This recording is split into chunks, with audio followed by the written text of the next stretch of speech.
Hey, how's it going, YouTube? By the title of this video and that intro there, you saw that we got drywall going up in this video.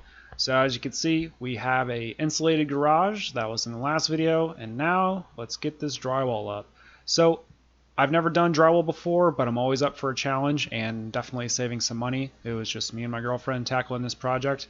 We were definitely slow to begin with, but we got the hang of it towards the end, and now we feel confident we can tackle drywall in the future. We both definitely learned a lot from doing this ourselves, and hopefully throughout this video I'll be able to give you some tips and tricks and pass along some of the things that I learned. But I'm going to go ahead and stop talking and let you guys watch the time lapse and enjoy the music.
And it was at this moment we knew we cut it on the wrong side so that the paper was actually facing down. But that's alright, we'll save it for a later piece to use and we'll keep on moving.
Now that we got the ceiling done, and before we move on to doing the walls, I wanted to run through a couple things I learned. The first thing that I learned that I should have taken a little bit more time on was measuring how long my drywall was compared to the distance between my rafters. Many times I found myself cutting my drywall down a little bit to end perfectly on a rafter because you don't want the ends of your drywall to not be supported by something strong. Whereas if I would have measured pre-hand and then added some extra boards there so that the drywall could land on the boards perfectly, then I wouldn't have to cut down so much drywall. So I would definitely make sure to do that next time. Next, I would recommend a laser level. That helped me keep all of my screws straight and landing on a stud versus using a pencil line. And number 3, I highly recommend buying a drywall cutting rotary tool. Just Google what that tool is, but essentially it cuts the drywall very easy for you. I cut all of my ceiling fixtures with a hole saw. While it went okay, my measurements had to be 100% accurate, otherwise it was not going to turn out good. Now let's move on to the walls. I bought moisture and mold resistant drywall in 8-foot lengths. That's what the purple drywall is for, to go on the bottom half of the garage. And then I bought 10-foot sheets of fire resistant drywall. Both of these are 5/8 thick. So I've got the time lapse set up and ready to roll, so let's just sit back and enjoy the hard work.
Well, there it is, 95% done in this video here.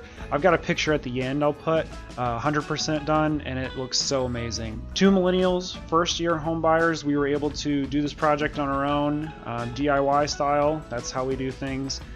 We're very happy with the way this turned out. As you can see, the purple lines the bottom of the garage, where if there was any moisture that got in, maybe from a wet car or something, we're not going to have any moisture problems in the moisture and mold resistant drywall down there at the bottom. But overall, we're very happy with the way this turned out. It was a fun project. It wasn't too bad. Drywall is heavy, but we had a drywall lift. And here is the picture of the entire garage done. So I'll throw in the before and after pictures again. But this is where we're going to wrap it up for this video. And we're going to move on to the next project, and hope you stay tuned for that one too. See you later.